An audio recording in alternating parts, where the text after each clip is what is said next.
Coming up, coming up. Tell the whole gang we coming up. Like his ass out, he running up. A bitch love me, she can't get enough. Coming up, coming up. I got money now, so what? I've been the same since day one. That's what he gets them hate.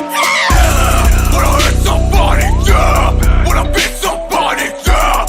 When I turn out tonight, yeah. When I get that grunt, yeah. When I hurt somebody, yeah. When I beat somebody, yeah. When I turn out tonight, yeah. When I get that grunt. Cash rules everything around me, bitch. Grind these streets was hitting those licks. Look me in the eyes and I wouldn't be shit. Wanted me to die, but that's it. No way. Rock the boat, baby. Ow! I'm about to go crazy. Wow!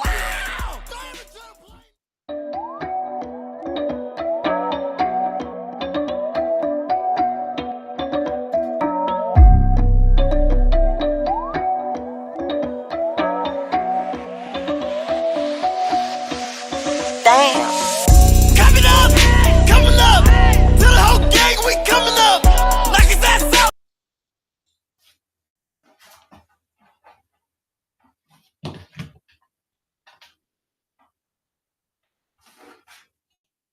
I think you might be muted. I can't hear you. It looks like you're muted. Great way to start out. Great way to start out. Yeah, we're back. So, What's up, everyone? Yeah, what's up? What's up? So, welcome, Blockchain Report. As I was saying, I'm Mike. This is Jeff, and today we're going to be talking a little bit about crypto mining.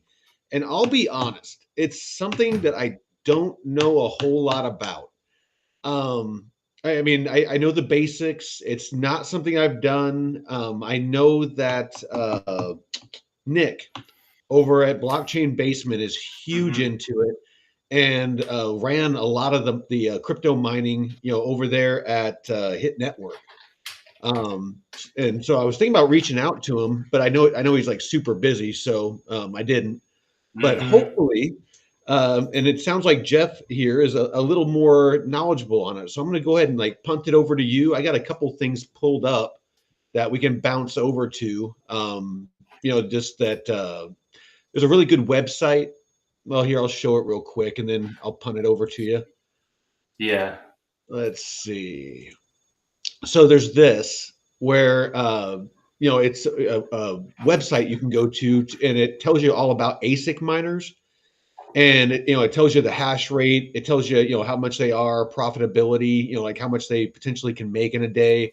What crypto that you can mine. Which chains you can mine with the different machines. But I'll get into that here in a bit. I'm going to go ahead and let you take it over. Well, yeah. Essentially, I mean, it started with here. Let me share my screen with Bitcoin mining. That's essentially where it all started, proof of work.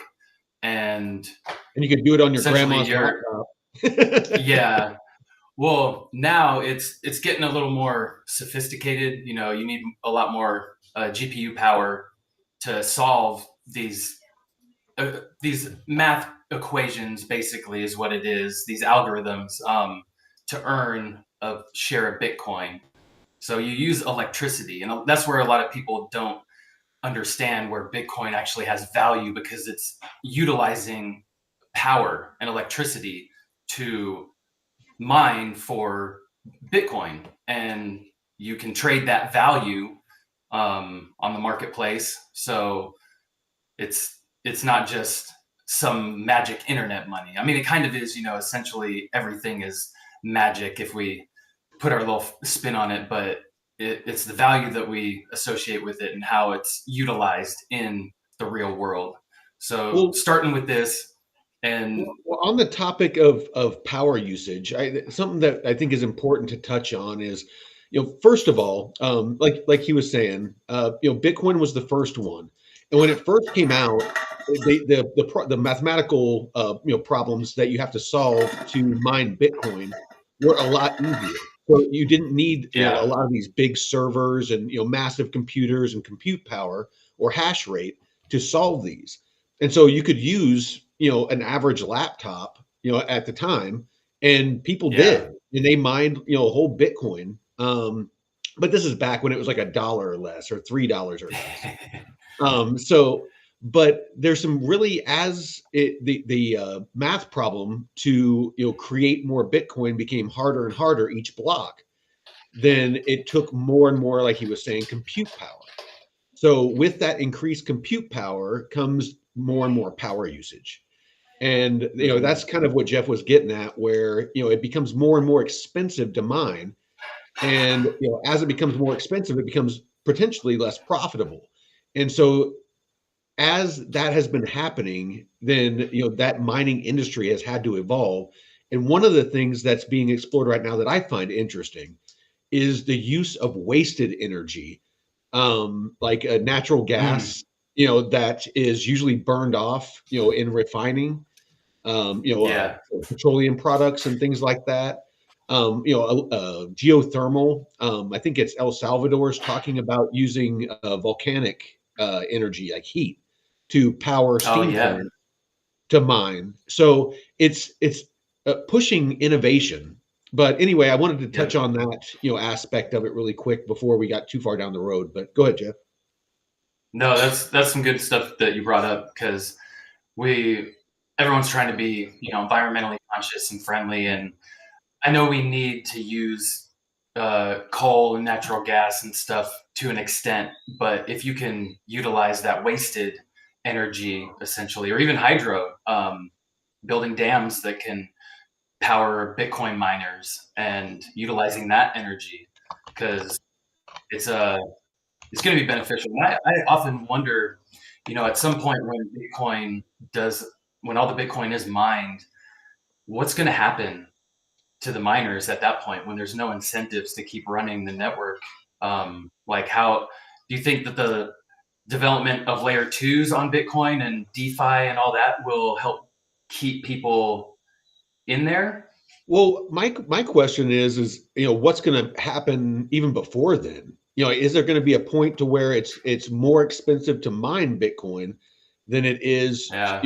You know what I mean? It costs more than. What will the power usage be when you're mining like 0.1 Bitcoin a day? The last block is they're gonna have to be like using like a Dyson sphere to mine the last Bitcoin.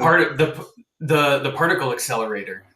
Yes, the Hadron Collider. They're gonna open like a portal to the 18th dimension because they mined the last Bitcoin. The Bitcoin God's gonna come out and destroy everyone. Oh man. Well, and this is where there's Bitcoin mining, and then there's mining of the L2s. Like Caspa was one that, like you said, Nick was really big into, and he was a buddy of mine, Kadena, Cass, Alephium was one that he's really been harping on late. Last I heard, those were the main ones. I actually have a couple of them pulled up here on that one site that I was just showing, and those are about the only ones. XMR is another one, but other than that, I really don't recognize. Well, Doge, but I don't recognize a whole lot of these. Pull one of those up real quick, because I was looking at one of those when Nick brought it up, I think earlier this year or last year, when he was really heavy into the Caspa. I was looking into buying one, but I forget what type of outlet. I needed a special outlet. I think it was it was probably a 220, a 220, 240 outlet is my guess. So here, let's pull one of them up. I would have had to have an electrician come out and install that. I mean, I know how to do all that myself, but I would have to pay somebody. The voltage right here is 220 to 270. So basically, it's like a dryer outlet. It's like you would need. It's a substantial amount of power. I mean, you this isn't a machine that you could just plug into like a wall outlet. No. You definitely would need to do some custom wiring, have an electrician come in and do some custom wiring, and that's a really good point. because Yeah, before you buy it, make sure that you have the right outlet and hardware and shit, because you would be yeah. pissed if And and you gotta think too, is I mean, you gotta look at I know where I live, there's a big difference in my power bill, what they charge per kilowatt hour Oh yeah. between the summertime and the wintertime. So it like this one right here is showing it's $55 a month, isn't it? Yeah, I think it was no a day, $55 a day in profitability. But if the power goes up, I mean, this thing is using three almost 4,000 watts of power. That's a lot of freaking power. So if your power bill when they charge you goes up a little bit, or you're in California, where you're doing rolling brownouts and stuff like that, that can really affect Yep. your profitability. Not to mention you need a stable internet connection to be able to mine, so that's another Hmm. aspect that you have to be cognizant of. And it's You know, loud. yeah, it's loud. It kicks off a lot of heat. A My lot of heat. understanding is, I mean, it's basically a giant space heater. Yeah. Yeah, and who is it? Oh, KJam. Yeah, I actually had Voscoin pulled up um, to show everyone, because yeah, he's one of the best that's out there that does the. Here, let me share this guy. Yeah, What? Yeah, Voscoin. okay. Deadwood says whattomine.com. I'll pull that up. What to mine?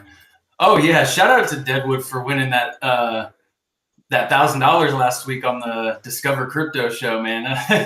Oh, he won. Drew He was won. Drew was yeah, Drew was so excited. No, Yeah, I think it was when Deadwood. Bitcoin hit 100K. Deadwood's good people for sure. Well, here Uh, I'll share this real quick. What yeah, Deadwood go was for just it. there, and then I'll kick it back to you. But so yeah, Mining no, pool it looks like you stats. can pick. Like here's the coins. Like here's the different tokens that you can mine. Here's the ASIC miners, and yeah, basically yeah, the wattage. Dang, yeah. You can. It looks like there's a calculator to figure out the cost to run them, so you can look at the profitability, and how much that they make, and then you can Oh calculate how much shit. it will cost for Hmm. you to run it per day, and then your initial investment of whatever it is you paid for the machine, and you can figure out how long it would take you to get break even and get into profit, which is something that is definitely important. Um, Hmm. one thing I'll mention real quick is there's mining pools to where you can rent you can rent compute power, and I don't don't know a whole lot about it. I don't know how profitable it is, but it keeps you from having to physically keep the machines and run the machines. So it cuts down your startup cost, but as far as how profitable it is, I'm not sure. Do you know? No, I don't know about the GPU compute, like renting that out. I'm just more familiar with the like the Aether nodes, Mhm. where you run a node and it's kind of like a miner, or like a server certificate that people will rent your GPU space and you get rewards for it. I mean, it's kind of like mining, but in a different way. And there's also staking that can act like mining, where you secure a node on the network by Mm. staking your tokens, and it validates. It acts as like a validator. Um, so you earn Well, rewards here, let on me. that. Like the Cosmos ecosystem is big with that kind of staking and earning rewards as being a node validator. But this is more like hardware mining, where yeah, what to mine is really powerful, because you need to really make sure if you get in this, you're not gonna um, sink yourself with the cost, because that's really really important. You're not getting into this to just I mean, I'll some be- people I'll be just want to honest. run a node on the network, but we want to make some money. Well, it looks like the chat is definitely more knowledgeable about mining than I am. You know, they're I'm reading some of this stuff, and I put Mining of the North. You know, welcome to the show. You know, it looks like they're talking about Clone AI Marketplace has hash rate rentals, and so I think that's what I was talking about, where you know they have the server farms, and basically to cut down their Mhm. costs. I'm guessing is they rent out compute power, and so it gives you a way to earn. But looks like Deadwood, yeah, Deadwood's saying So some good there's stuff. KJam's saying some good stuff. Yeah, yeah. So not profitable using SHA-256. The new thing in mining, we use Python scripts you can run on a laptop. So there's, I forget what projects they are, but essentially, I think Shardium is one that is building out their. They're working on a test net right now where you can have like little pieces of the network like in shards, and even on your phone it can just run a small script on your phone, and it can act as a validator node, and you earn rewards by Well, didn't you know get an Ether node? yeah, I got an Aether node, and that is just what is it, I have it delegated on a server called Node Ops, and you can delegate your license there. Because if you buy these like Ether nodes, you have to either set up your own node, and I didn't want to go through the process of doing all that because you have to Yeah. do the whole scripts and shit, and I just rather have a service that does it. So Node Ops, I think it's like $5 or $10 a month, but yeah, I just pay that and I delegate it to them, and they run the node for me. So now, if you're more tech savvy, you can get into setting one up yourself at home. But I don't want to keep it running 24/7 like that. So My power goes out way too much, especially in the wintertime, and then, being on Starlink and stuff like that with all the trees, I don't have a stable enough internet connection. So yeah, I've thought about, if I end up making a decent amount of money, in the bull run here, I've thought about renting some space in town, like renting some office space and setting up a couple of miners or something. But I really need to do my due diligence though. I've really been focused on this DeFi thing, which is doing awesome. I mean, it's I'm definitely not looking to spread myself too thin, but oh yeah, here KJM got this one. I just found this coin today, which you can mine. You can use a node with a programming script in Python. Bell's coin. So, how did you find this, man? there is so many like crypto really, like right now. I mean, anybody that thinks that we're that the kind of the crypto is over, we are still so early. I mean, it's Yeah. like crypto is still really trying to find out what it is. I mean, there's some there's some projects that are finding their use cases and claiming that they have certain use cases, but very few have actually been implemented successfully or been or executed successfully. And so there's so much more to be realized, with all these projects that come out, and not just meme coins, like it looks like this is, it's I think to an extent Yeah. there's always going to be a demand for memes. Oh yeah, yeah. Well, I mean, look at the shooter for the United Healthcare guy. Yeah. They made a meme on Solana called Luigi, and it went up like 50,000% yesterday. It went up 50,000%. And it had his face on there too. It was like, Jesus Christ. So these memes, if you can capture like when I bought Doge on Solana, the Department of Government Efficiency, I bought some during the election, hoping it would pump after Trump won, and it didn't. And so I held it for like a week or so until the like hours before they actually made the announcement that Elon would head that department. And I sold that morning, and then it went up from 20 cents to $7.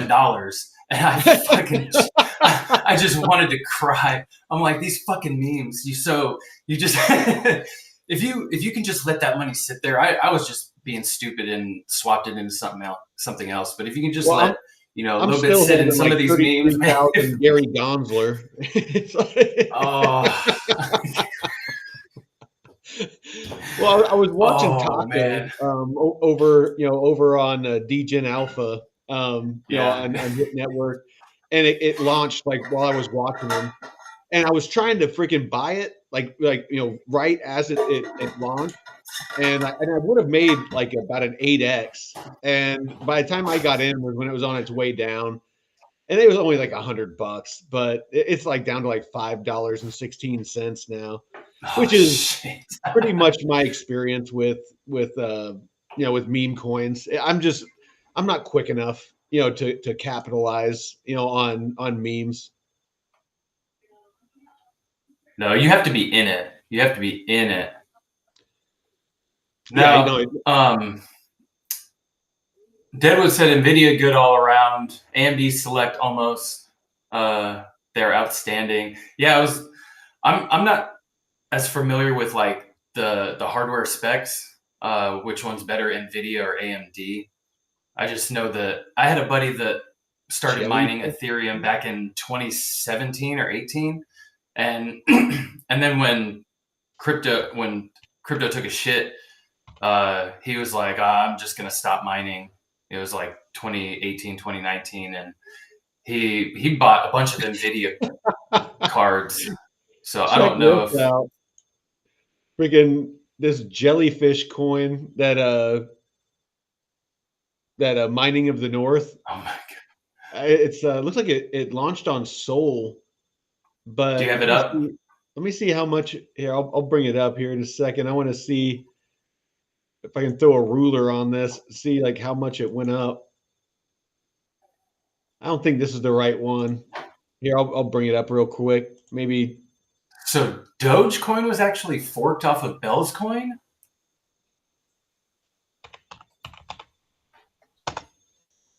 See, that's crazy.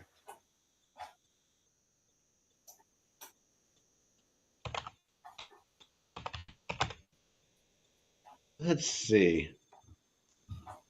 So you're telling me Bell's Coin is older than Doge? Oh, is it? Wow. 8 days. What the fuck? Bell's Coin sitting at 668. Let's go to all.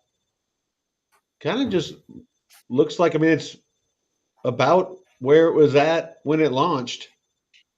It looks like it launched at 90 cents and it's sitting at 90 cents. It's a stable coin.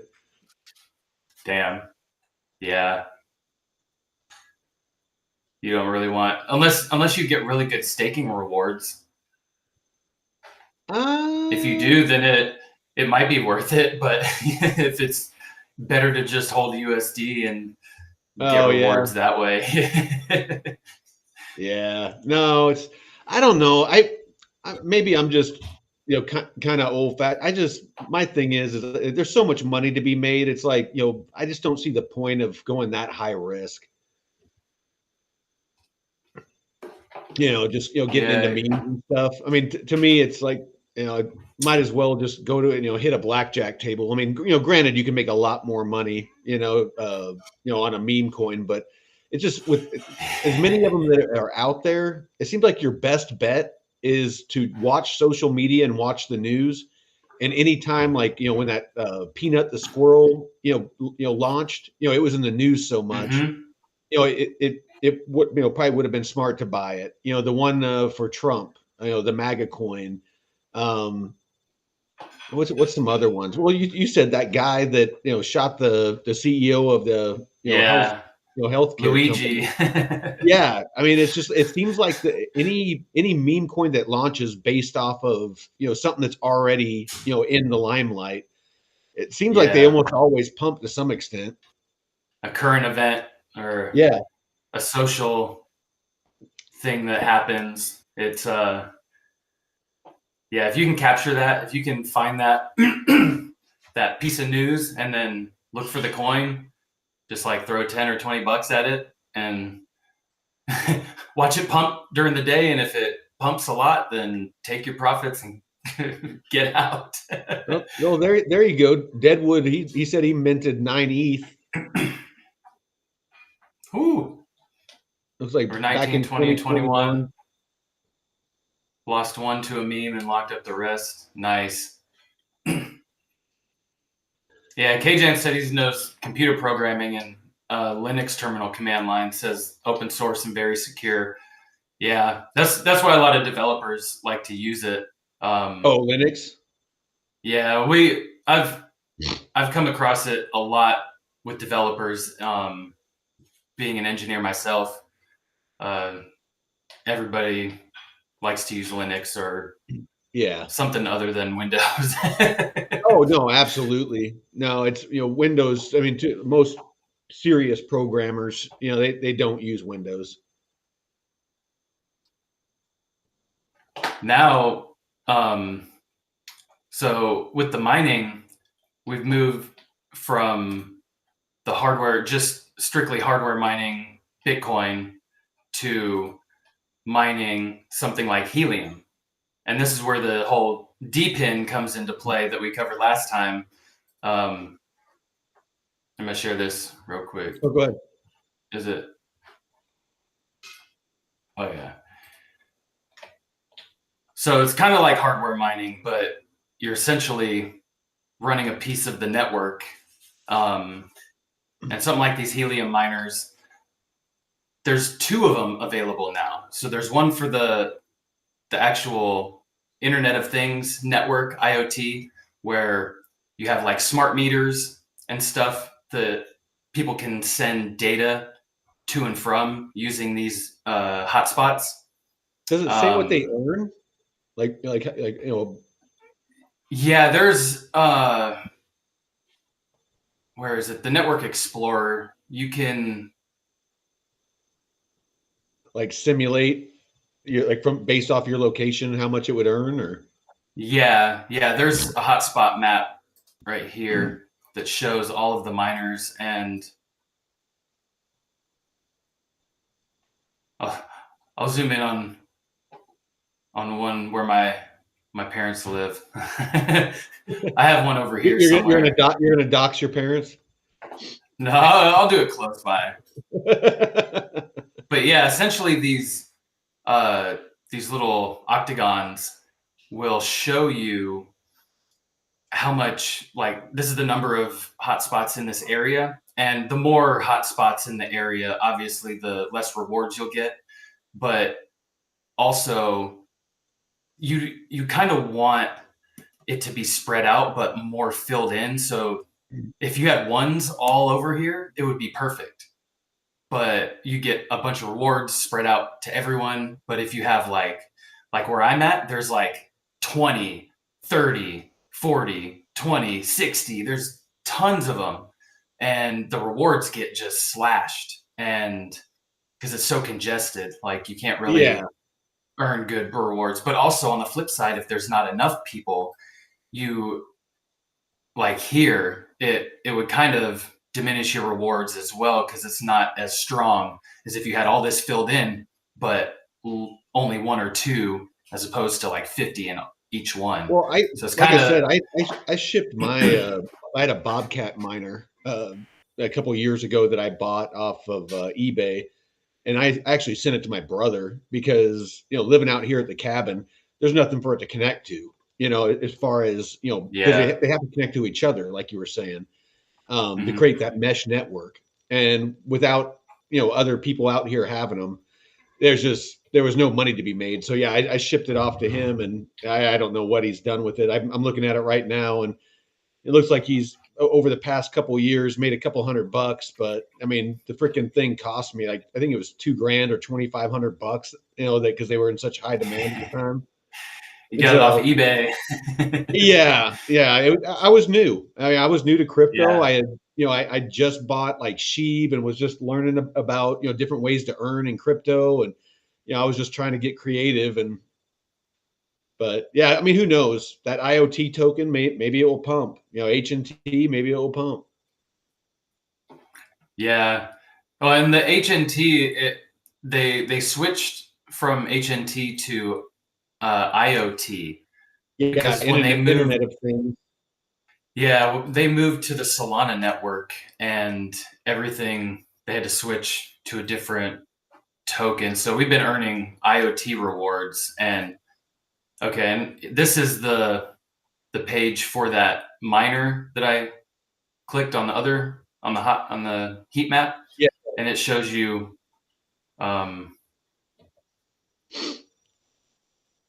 Let me see. Can I? And you've earned a lot more than my. Oh no, this is someone else. Yeah, I don't know whose this is. So lifetime, it shows that's HNT. So yeah, it shows you the average past 30 days, the past week. This is IoT, which is, I think it's like sub penny. I forget what the price of it is. And you can see the activities, diagnostics. I think this one you have to sign in. But you can look at all the statistics, whether or not it's pinging properly. Yeah, I've had to do some updates to my miner, but I think the last one I did was like a year ago or so when they, or a year and a half when they merged with Solana. But I've had a little downtime with it. Early on, it struggled a bit, but I haven't touched it in at least a year or so. Yeah. Same with at my dad's house. It just sits there and collects. And I had to buy like a 3-foot long antenna to put on my chimney because you get this little like 6-inch antenna. Whoa, it zoomed in on me. Yeah, there you go. I just got this webcam, so I don't know how to zoom out. There you go. Hey. But yeah, so okay. I had to buy this antenna and like a 20-foot long coax cable that was powerful enough to run. So it was like, another $100 or $150, but I paid $500 for the miner because I bought it from Bobcat right before they had the shipment issue. So I saved like 3 months where my brother bought after me and had to wait, and he hasn't even made his investment back. So it was a very like timing was key at that time. Oh, for sure. All right. So yeah, it looks like before they switched over, I earned $470 in HNT. And since they switched over to IoT, I've earned $256. So yeah, at this rate, 20 years from now, I'll recoup my initial investment. Oh, when? I mean, you figure it's been what, 4 years? I've earned about what, $700 in 4 years. So actually, yeah, it would be 3.5. It'd be another like 8 or 9 years. I'd need another like 8 or 9 years to earn back my initial investment at this rate. Hey, we need HNT to pump up to 40 and 50 again. Yeah, no, that would definitely do it. That would definitely do it. Actually, because I got 60. I got 60 HNT. Okay, but it's pretty good. Yeah, so, now they got the mobile network where one thing I think Nick was when it comes to mining. is also the tax implications. As with any crypto or any investing. Of course, there's the anytime that you mine the crypto, it it my understanding, and of course, talk to a tax professional, is that it doesn't trigger a taxable event. But of course, as soon as you exchange it, if you sell it, if you do anything like that, then it triggers a taxable event. So do what you will with that. Yeah, I forget the name of the crypto tax service I use, but I pay like $200 or $300 for after I do all, because I have to do it all myself. Like, you put in your wallet and it checks all the transactions and you verify everything, and it's a process, but it's like $200 to $300 for the filing, and they handle everything. I've done it the past 2 years, and I've had to do my mining stuff in there, so they take care of all that, and it's so far I haven't had any issues. I think that it's this. Maybe it's something else. I could have swore that maybe this is just a portfolio tracker. I thought this was a tax deal. Oh, yeah. A good person to listen to is I'm always giving her plugs, but Crypto Casey.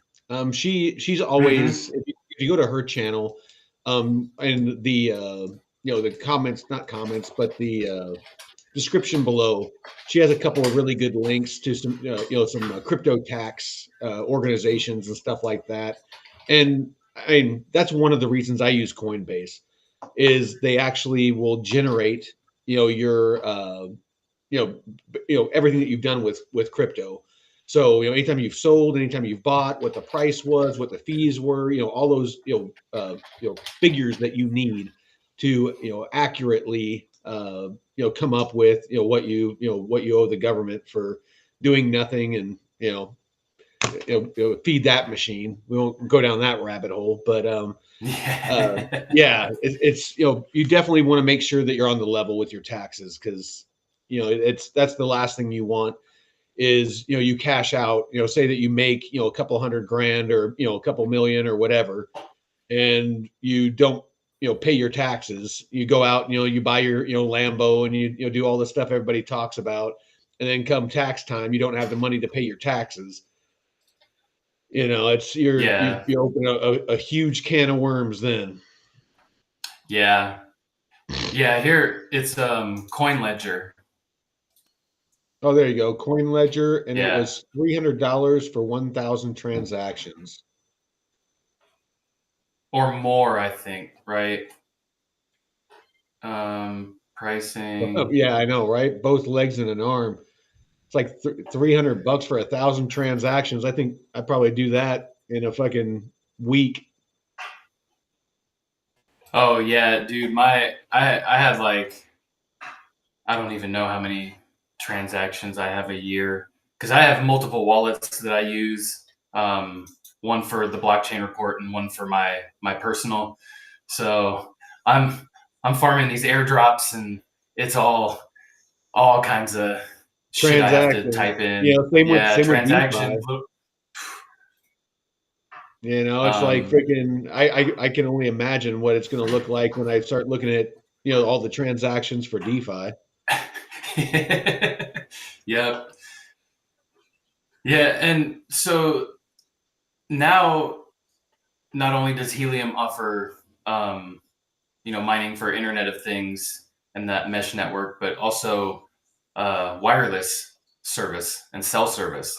And Demandi was talking about this, or he brought it up on one of the basement episodes, that he said that it was a pretty good cell network. Like, the coverage was pretty good on this. So, oh yeah, I remember that. He was I don't know if he's actually got him and his family that that package. Got rid of his cell plan and basically does nothing but uses the T-Mobile / AT&T network. Yeah. So I'd be curious to see how well this is and how rewarding it can be. I think the miners are about the same. Yeah, there's an indoor and outdoor hotspot. They were about the same price as the other ones. I'm So, excited about. I mean, I know this has nothing to do with mining, but I'm excited about Starlink. I think it's this coming year, they're supposed to be launching. I think at first it's text only, but it's gonna be partnership between Starlink and T-Mobile. So, people that live out, like places where I live, like in rural areas where there's not, cell reception, it'll give you connectivity, or if you're a hiker or a camper and, you have an emergency or something like that, it'll give you the ability to text for help and, whatnot. And then I think after that, they're going to start doing data. oh,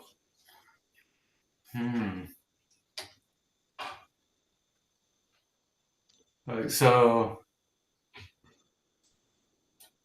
oh yeah, holding digital assets for 12 months gets you a tax break. That's when it's long.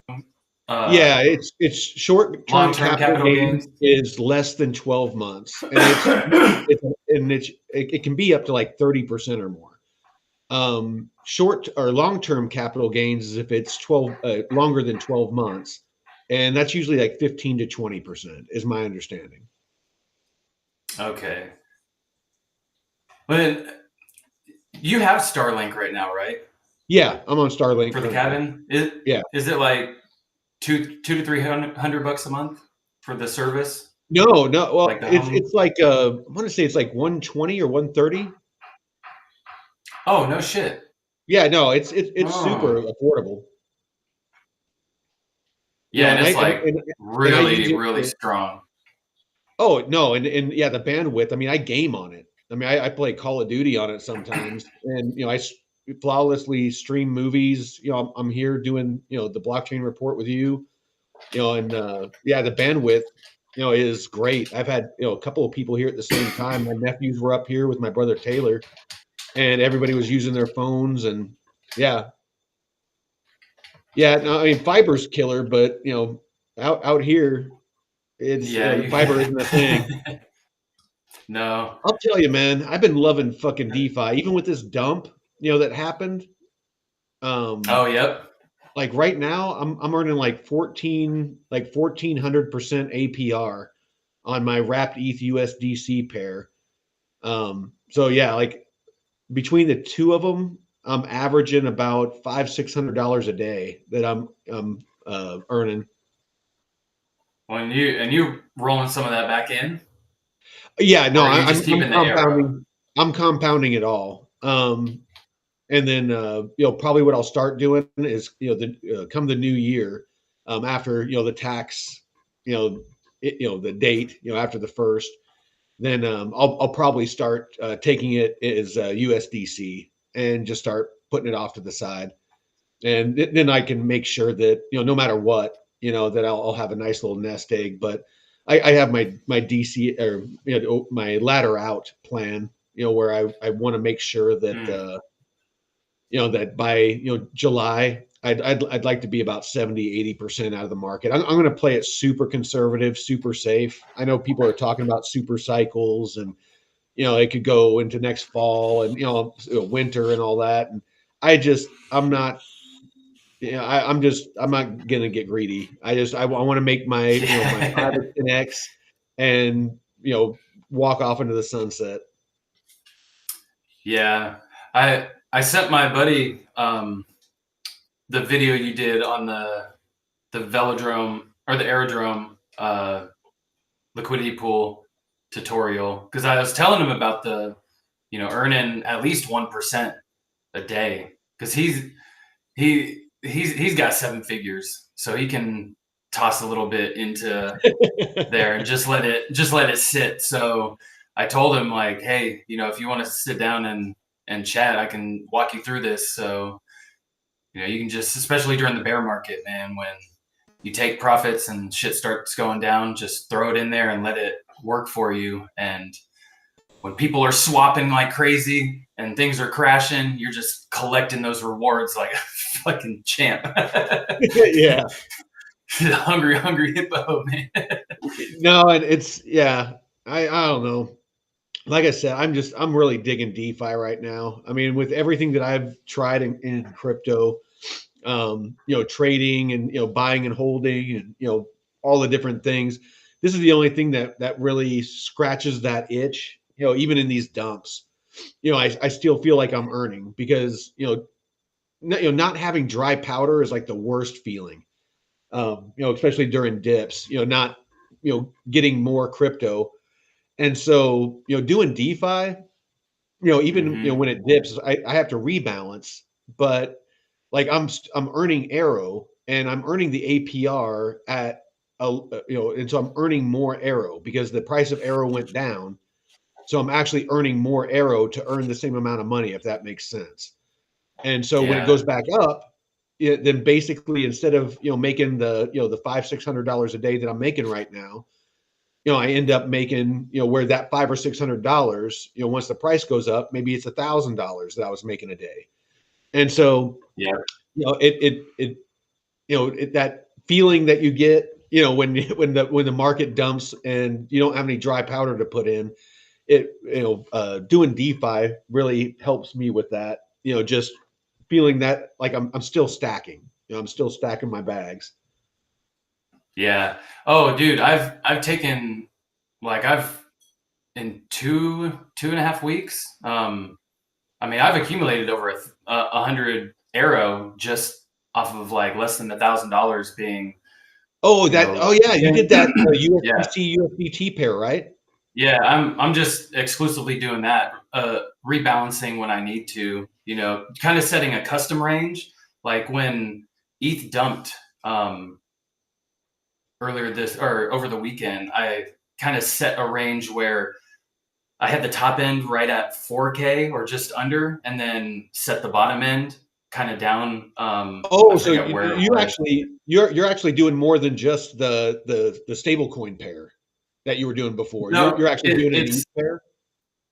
it's the wrapped ETH USDC one, the CL, the concentrated liquidity pair. I think the main one that you were doing, because you get a really good APR on that one versus all the other pools, and Oh no, absolutely. So it's one of yeah, the more stable ones because even though it's with Ethereum and there's fluctuation on Ethereum, all the other pools are like meme coins and really shitty altcoins to where the volatility is just crazy high. yeah. So see, So that's what I'm in. Is these are the two that I'm in. That it's the wrapped ETH USDC pair, and yeah, the rewards just went down a second ago. I was at like 1,000 something, but yeah, I mean, this is what I've earned since this morning. Like, it's about 9 o'clock this morning. I rebalanced. I was waiting to see if if we were going to get a falling knife, and if ETH was going to yeah, recover quickly, and it didn't. And I just went to bed and just kind of waited to see if it came back into range. So I rebalanced this morning about 9 o'clock before I drove back to the cabin. And so yeah, since like 9 o'clock this morning, I mean, what? Not even 12 hours. I've already made almost $200, coming up on 200 bucks. shit, nice. So yeah, no, Yeah. it's and it's Well, not like I have a ton of money. It's a good amount. I mean, what is it? Eight, it looked like about 17,000. I got about $17,000. Nothing to scoff at, but it's not like I have, $500,000 in there or 100 grand or anything, so it's, do yeah, the math. If you got, a grand, then, divide by 17 and, you'll kind of figure out what you're going to make. But, and everything helps, especially when you're compounding. yeah, If you yeah, set auto compound, like if you're using VFAT and you auto compound to where just, it does the computation for you. So like you can come here to compound, auto compound and enable it.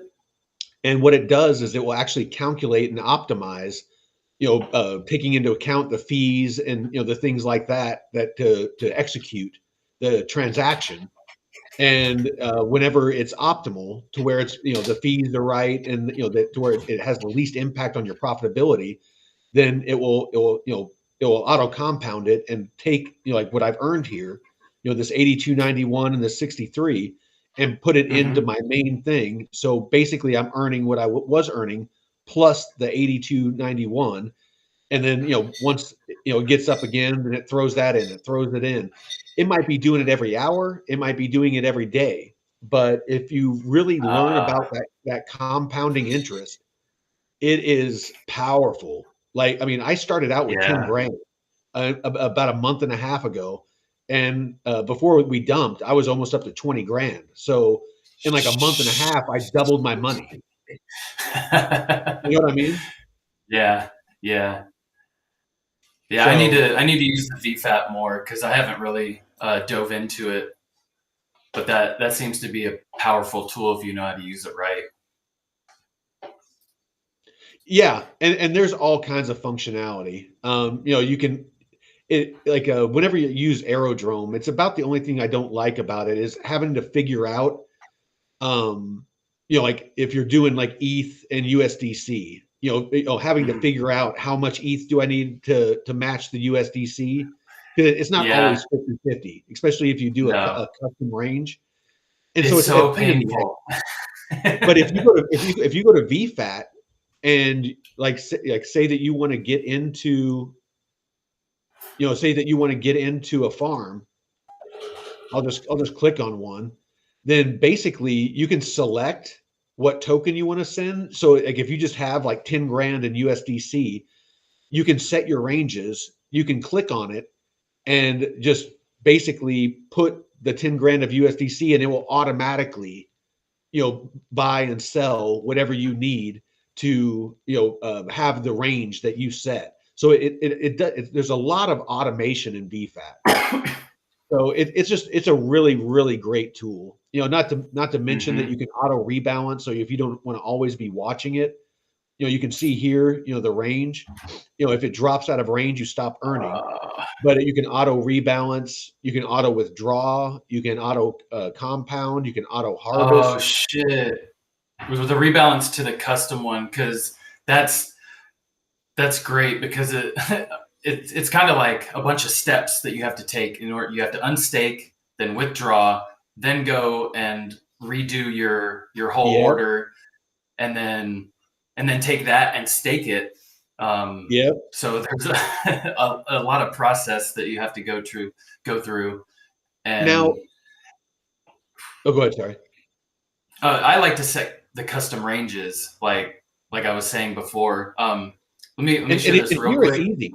Like all you have to do is you just plus and minus. So like, like if I want to set, the range to be lower because I think the market is going to go down, and I want less, on the upside because the market is, it's a bear market, then you can put it to the downside. Now, if I think it's going to be nothing but up, then I can basically bring it all the way up to where the current price is, and I can plus up the upper end, and it automatically will tell me.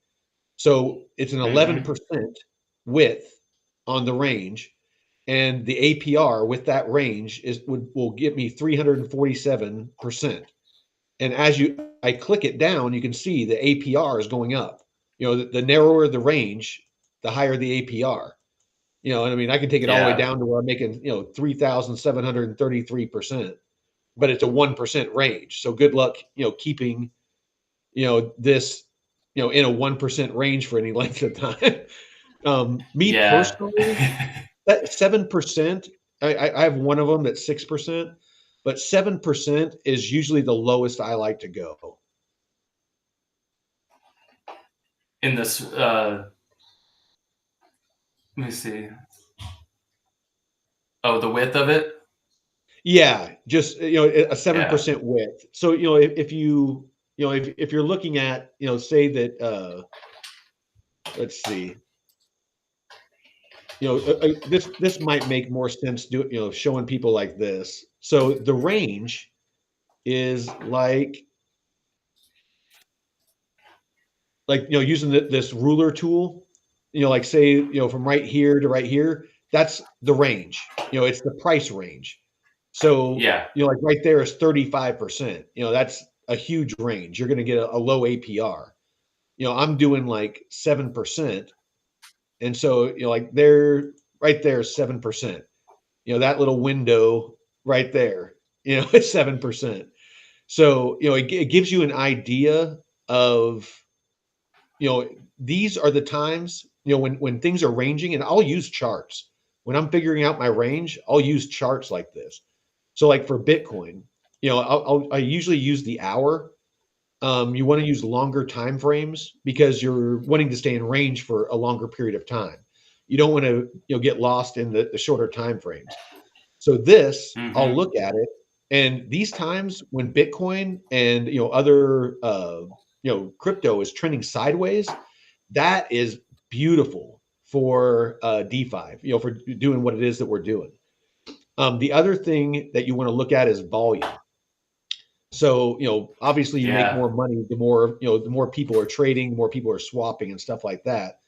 But what I'll do is I'll look at this and I'll say, okay, the bottom of, this range looks like it's at about 94.3.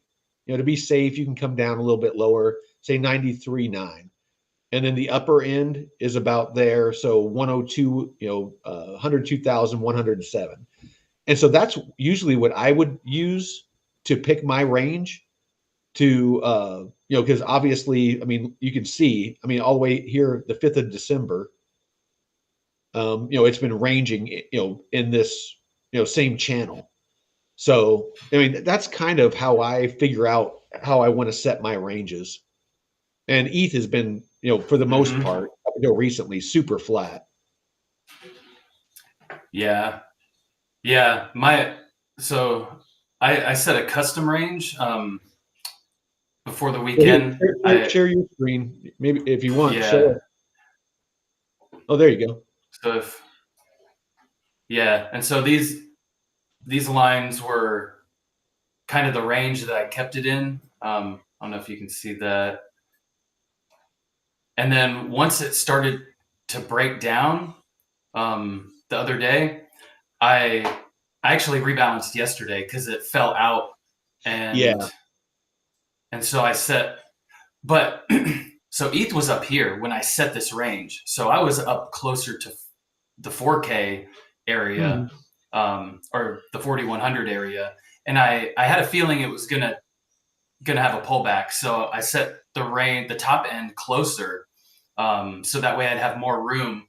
If it did tank, it wouldn't go past the bottom zone. So I left this a little bit further down So we because I had a thought. feeling you're kind of like trading, and then once it broke through here, I rebalanced, and now it's like I have a pretty wide range because I did like a common, and I wanted more space because I knew after this big drop we were going to have quite a lot of volatility. So I wanted a wider range, and if you're doing a narrow range in a volatile market, you're going to get eaten up by fees because it's going to be rebalancing, like you said, just up and down, up and down. That's if you're set on auto rebalance.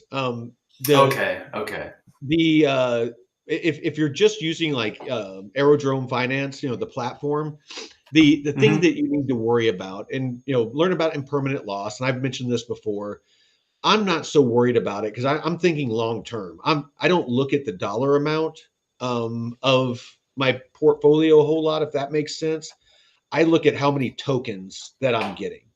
So because like right now, where everything dumped, obviously, like you're showing on your chart there, we went, to the bottom part of our range.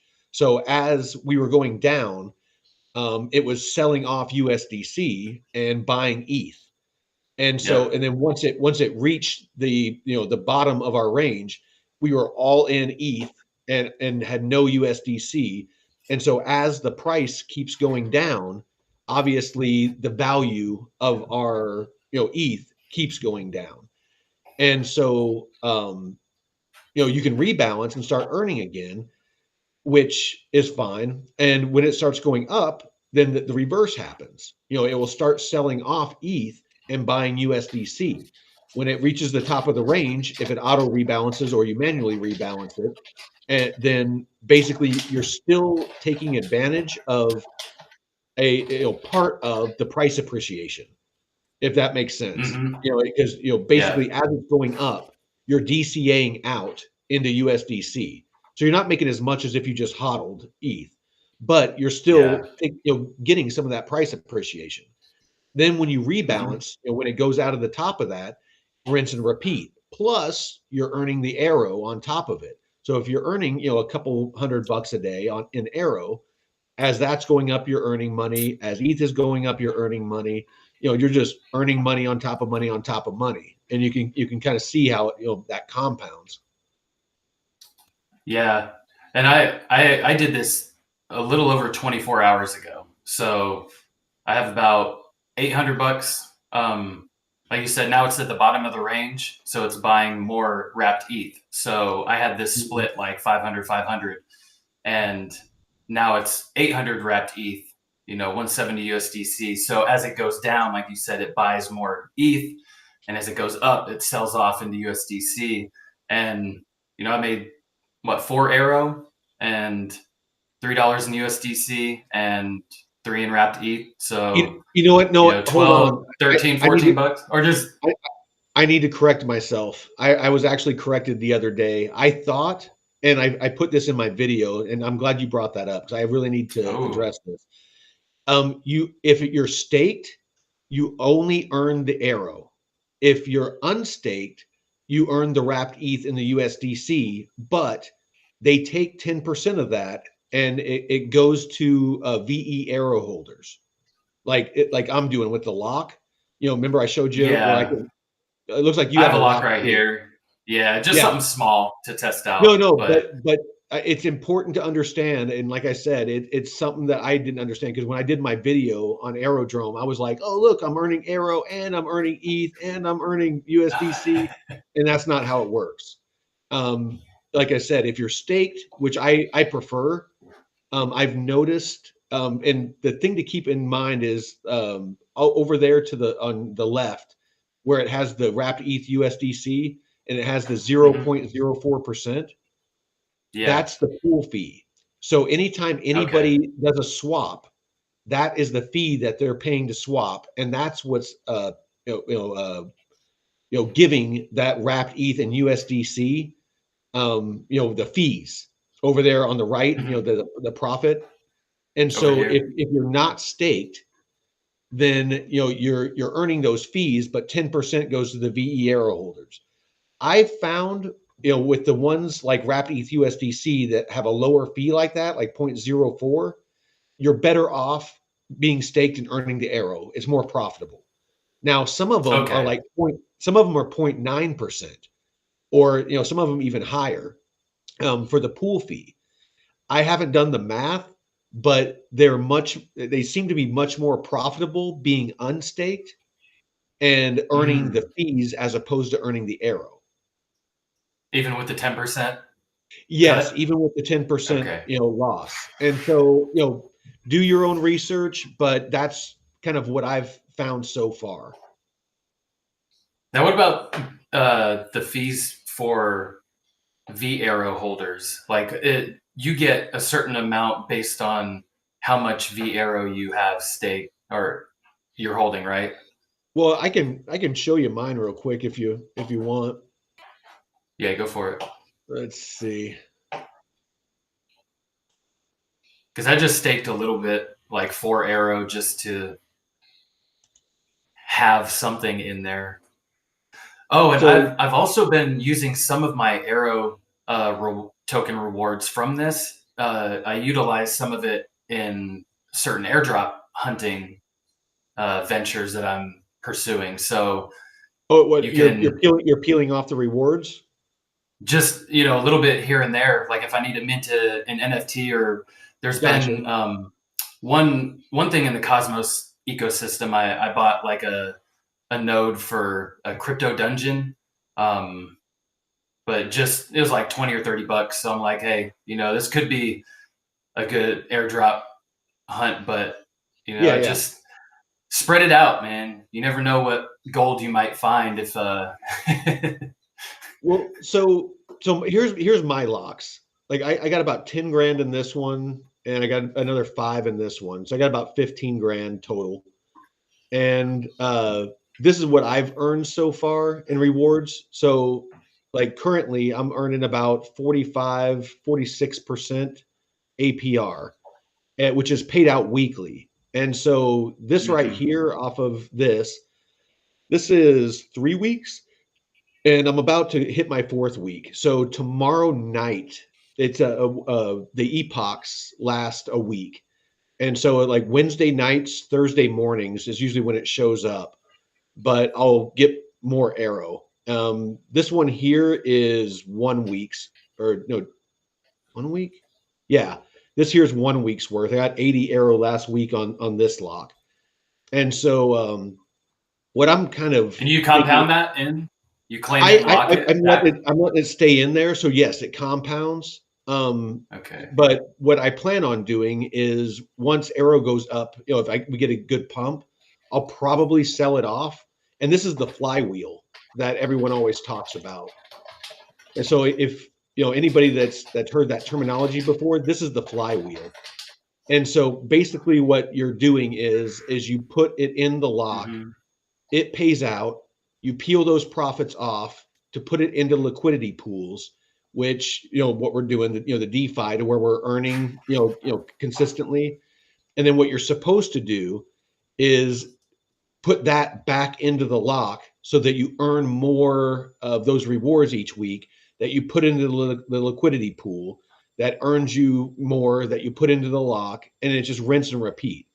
You're basically just constantly locking so you can earn more. So you take those earnings, put it in the liquidity pool so that you can Mhm. beef that up, and that's growing based off of what you have locked. So you're taking the rewards from the lock to grow your liquidity pool, and you're taking the rewards from the liquidity pool to increase your lock, to increase the rewards to put in your liquidity pool.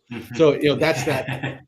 that it's feeding itself. And so that's the Yeah. compounding, to where, and like I said, I mean, I started off with nowhere near what I have now, and I've only been doing it for a month and a half, and I think I went from, I think total it was about roughly 15 grand, and before we had the dump I was almost up to 40. And so yeah, I mean, it's Nice. quite profitable. Yeah, the compounding, man. You gotta understand the power of it because you can make some serious moves, some serious moves. Yes. And I need to get on that. What was the other site that you were using? I need to Oh, save it. VFAT. Yeah. Yeah, no, I like definitely, anybody that's planning on using it, do your own research, because the fees are higher. Like here, what was it? I think it's to rebalance, and they're pretty transparent about it. They're not sneaky about it or anything like that. But like to compound, the fee to compound, I want to say it was like 1.8% that they take as a fee. Mm, Um, harvesting, but I mean, it's to me, it's, I mean, especially the automation aspect. If you can get it dialed in, and make sure that you pay attention to your slippage. Do your research on what slippage is if you don't know. I prefer mhm. 0.25 on my slippage. The default on it on here is a 0.5. But the automation aspect of VFAT is just powerful. If you have a 9 to 5 job, you have things to do, responsibilities, and you don't want to be watching it all the time, it's worth it.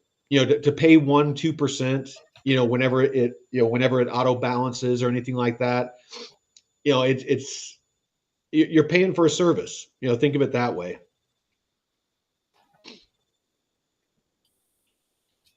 What's the Gary network? I have no Disclosure idea. Crypto,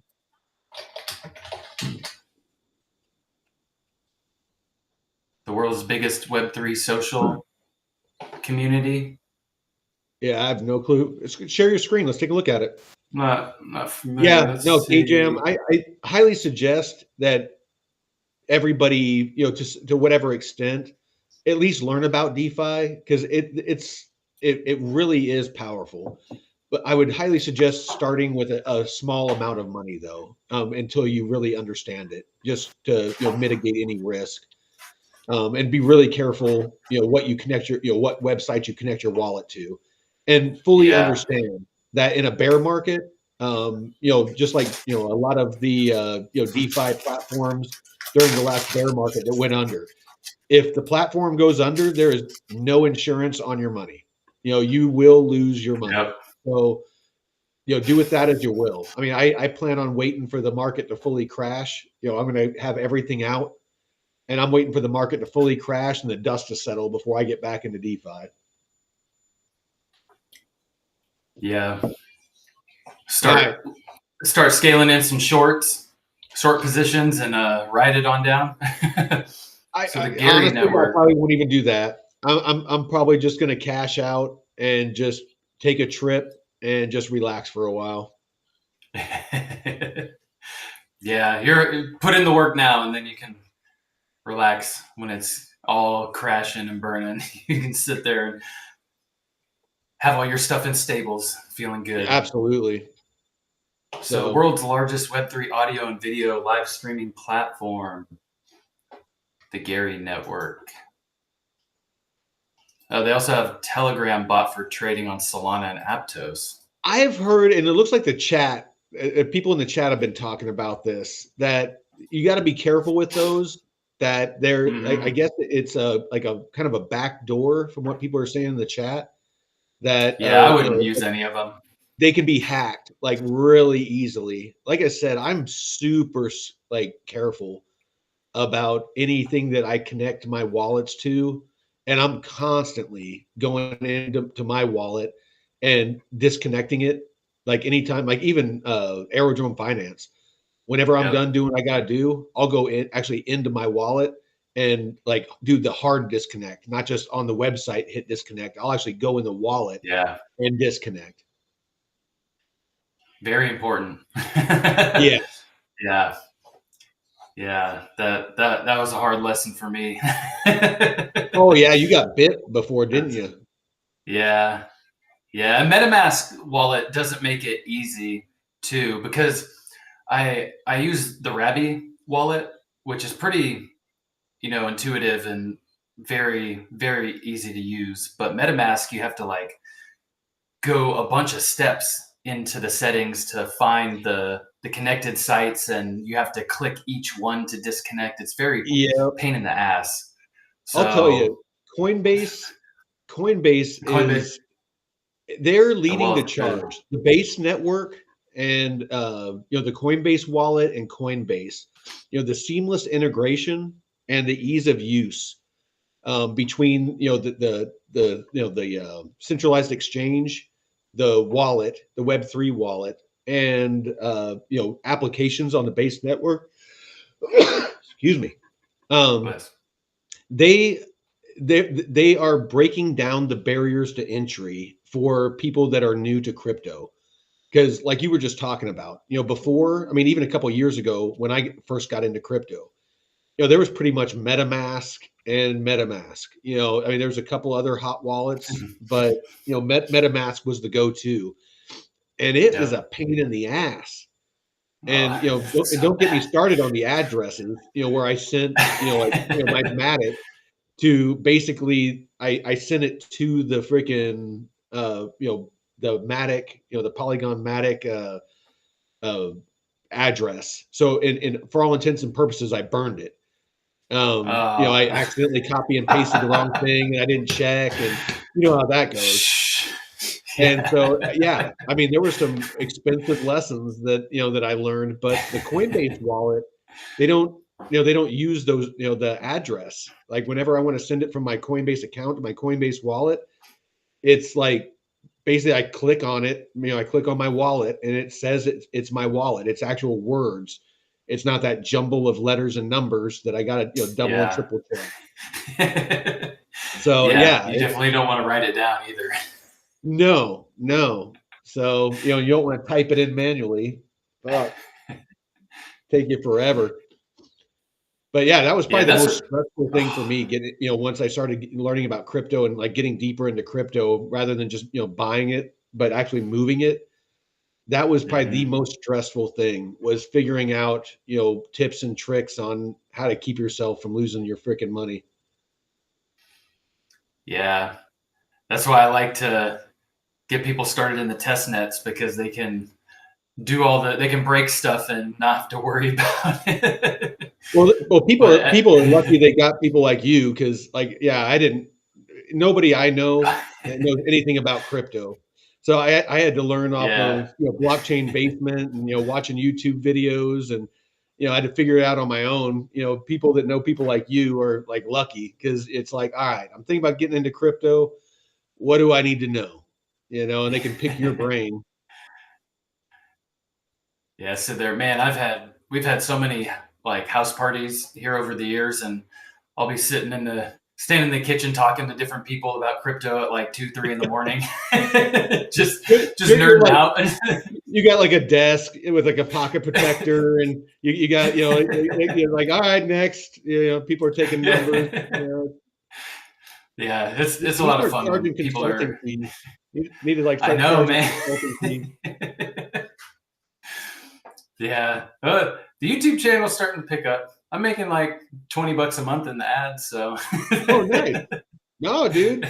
it's some gas money. I mean, yeah, no, Not gas, everything starts but somewhere. Yeah, I actually really should look at like monetizing this at some point, and then bullshit and bourbon, the Mhm. Sunday show. We should actually have you on sometime on Sunday, but I know, man. I want to join. Again, that was a lot of fun. no, it's a good time, and yeah, we're actually me and Taylor, my brother, we're talking about doing an episode down in the Dominican Republic. My cousin that was on this past Sunday, he was up here visiting. He just got back down to the Dominican Republic. We I don't know if you saw, but we started a charter company down there. So Yeah, yeah. we got Congrats, man. well, it's pretty cool. The business model we got is we're not having to do like we don't have to manage the captains, do the maintenance or the upkeep. So we have 20 yachts, everything from a 70-footer luxury yacht down to like small boats that just do like shallow water fly fishing and stuff like that. And but yeah, it's like we're thinking about going down there, and of course going deep sea fishing, and but doing an episode while we're down there. So having Jeff go down there, have Dave down there, me down there, and if you want to fly down, you're more than welcome to come Oh down too. shit, that'd be my first out of the country trip. I've been to the Bahamas, but that was on a cruise, so that doesn't really count. Yeah, so yeah, no, it's pretty excited about it. That's why my cousin was here, is we were actually building out the website and doing all that work. But Yeah, so you guys are building it out. Pull it well, here up I'll again. show it to you real quick. Let's see. Oh, here we go. So yeah, here's the website. So here's the luxury yacht Dojo. page. So here's the 70-footer. But yeah, so Ooh. we do like a VIP service to where like we have crew that will go on, guys and girls that will go on, and they bring whatever custom liquors, like you let us know ahead of time, like what alcohols you like, what wine, what champagne, what food you want. We can have a chef that goes on to the boat and prepares the food. This is the 55 that we have. What's that? Then we have the Sunseeker, and then they just get smaller and smaller. And then we have the deep sea fishing. So these are experiences and stuff, or just What's private that? chartered? Yeah. So we have Just private fishing charters. We have private fishing charters, and then we have shared charters. So we have some where people can just pay like like $150, and they just get on a boat with a bunch of other people, or you can actually charter it for private, to where just you and your party goes out and world-class marlin fishing, and then like here's Ooh. that shallow water fly fishing I was talking about. But yeah, so yeah, this is the site that we've been working on. But Is that so? yeah, So what got you into that? my cousin, I've been helping him out with it, but he's had our sister company is down in Antigua. So we have a 52-foot sailboat down there.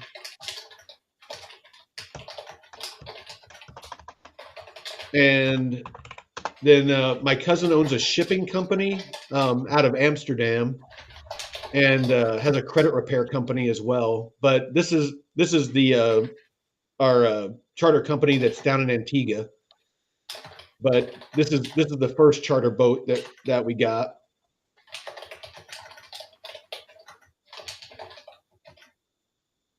Nice. But yeah, this one here is a lot of fun. I actually have a bunch of videos like on my social media and stuff when I've gone down there and worked and crewed the boat. But basically, we have people that come in and they'll spend like 15-20 grand, and we'll just take them from like island to island, like from Antigua to Barbuda to St. Martin, to the British Virgin Islands, Puerto Rico, wherever they want to go. Like Shit. Montserrat's beautiful. Guadalupe's beautiful. Dominica, St. Kitts, and Nevis, St. Martin, St. Barth's, awesome place, great snorkeling. But yeah, no, it's just we've been growing our charter company for a while now. So this one he just has on the side, and then the Dominican Republic one is we just barely launched. So that's why he's living down there, and I'm actually looking for some real estate down there to buy once crypto takes off. You moved down there full time? Or not just full kind of time. spend? Honestly, I think I'll probably spend the majority of my winters down there. It's True. like I love the winters up here, but 20, 30 below just sucks. Yeah, and you can't be very mobile either. Going outside, you're like, I'll freeze to death. Yeah, I mean, it's like I can go down there and I can sit on a luxury yacht, and work on crypto and do this. We can I can stream this just as easily down there with Starlink as I can up here. So yeah, go down there and just hang out with freaking in paradise with good food and freaking relax. Oh man, All right. KJM, what's the chat? We got the chat blowing up. Yeah, I paid $200 for crypto school at the Blockchain Report. Well worth it. I was only into crypto for. Do you have a course or something? No, I don't know what he was. Wait, how far up are you? I just 1 minute ago, KJM said I paid $200 for crypto school. Oh, maybe he means that he's talking to you. Oh, he paid $200 for a crypto school. Well worth it. I was only into crypto for several months. KJM. Okay, then you said KJM. You should check out Arkham Intel website. I tried tracking the wallet that hacked me, and it sent funds to dozens of different wallets. Because he said he got jacked for 200 ETH from a fake type of liquidity pool that he signed a smart contract for, and he read the code, which is pretty. I mean, if you can go in there and decipher the code and figure out how it was able to access the funds, that's pretty. Oh, $200. You should write $200 in ETH. I thought you said 200 ETH. I was like, oh, holy shit. I was Oh, like, oh fuck. It's I don't like, think I would be in crypto anymore after oh, dude. that. Oh, dude, if I had that kind of money, I'd be like hiring professionals to like find that person. I'd be like on that movie Taken. Be Liam Neeson be Yep. like, I have a particular set of Uh, skills. that's I good. will find I you. will find you. Oh, Uh, Disclosure said that they got 15 million from Aptos, this Gary network. So you guys want to keep that on your radar. Thanks for the shouting that out. Because so what is yeah, this? so this is here's the roadmap. It's looks like it's been around since 2021. So what is like the utility or the use case, or is there any?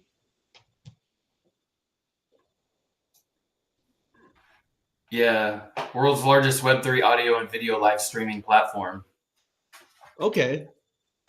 So it's kind of like Theta, I guess, but well, Theta has just video streaming. I don't think it's like audio and So and just it's audio. live right now. So like if I go on the Google Play Store, it's there. I actually don't know where the app is, but look, here's the roadmap. So development in Q3 2021. They had 15 million. Yeah, pre-sale 12 million, IDO 6 million, airdrop for Jumpstart. And then so they've been hammering out Doesn't look like it's on the Play development. Store. Okay, let's. But I mean, does the Play Store have Web3 shit? Oh yeah, right here. If you go to the website, you can see it on Click on it. Chingari. Okay, it's called Chingari. All right. Yeah, but it's on the Gari network. So Chingari. All right. All right, there it is. So it says a live community, make new friends and earn crypto. So it looks like you can earn. Safety starts with understanding how Yeah. developers collect and share your data. Data privacy and security practices may vary based on your use, region, and age. All right. All right.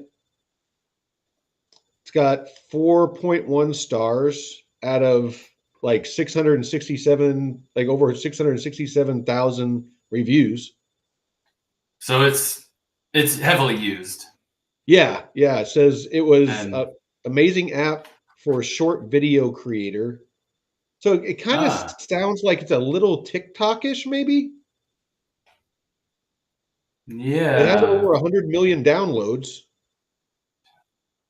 Damn. Yeah, Okay. interesting. What's Yeah, and they're what's staking. what's the token price right now? Ooh, you can actually check It's one on Dex Screener. just over 1 cent.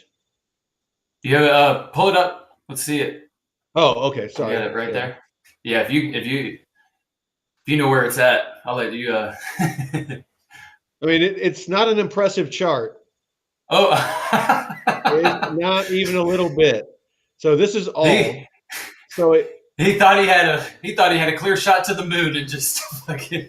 yeah, it was what 18 January of 2022. It looks like it launched at about 5-6 cents. It dumped. The all-time high is about 9 cents. Hmm. And it dumped, and it looks like for quite some time it's been flatlining. Not to say that it couldn't take off. I mean, I fucking love Casper, and this is kind of what the Casper chart looks like. And Cardano, that's what Cardano looked like. Yeah.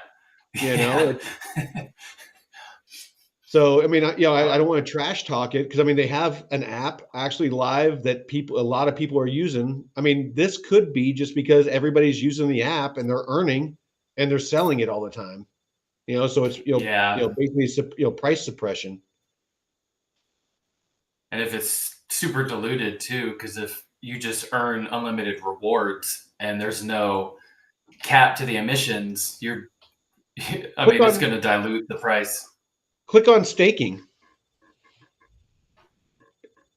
It takes you Okay. to this page. So annual yield 10%. Okay. Oh, I mean, nothing to scoff at, but nothing crazy. total staked. So total A supply, lot. there's just under a billion. So 973 million. Well, 942. by market cap, it's sitting at 1,423 as far as by market cap. So definitely Okay. the what is it? The low. The fully diluted market cap is 11 million. That's actually, I mean, this might be a good play. I mean, it's definitely on the riskier side, but super low, fully diluted value. It's at a And they cent. have a successful app. I mean, they have something out Yeah. there that is, you know, I don't know. I might have to put a little bit of money into this. Yeah. It's at a cent, What's right? that? Yeah, it's It's at at one. it's at 1 cent right now. Shit, if you want to stake some in here, and because if it's on the Solana network, the fees are pretty cheap, but Yeah. you're earning 10% on that a year, but it does look like a stable coin. Well, the thing that I'm looking at is that it's a super low freaking market cap, and it's been around for a while. It's Mhm. definitely did its dump, and it's been flatlining forever. And the team is still around. The app is being used a lot. I mean, there is a lot of downloads for it, and it has really good ratings. I just Look at this. Emergence of oh Gary or Gary AI. AI. Uh, This might be a little hidden gem. Definitely don't do your own research, but I mean I might throw a couple $100 in it and just see what happens. yeah. Yeah, thanks. Wait, who was that shouted that out? It Who looks was like that with the Gary? here while you look that up, I'll bring it up on the screen. But this is where you can buy it. So it looks like through Radium you can buy it. It's on Kraken, KuCoin, HTX, MEXC, Gate.io, Orange. So yeah, it Disclosure. looks like Radium is probably where I would probably get it. Pisses me off. I got cut off from KuCoin. That used to be my favorite platform. And they don't have it on Jupiter?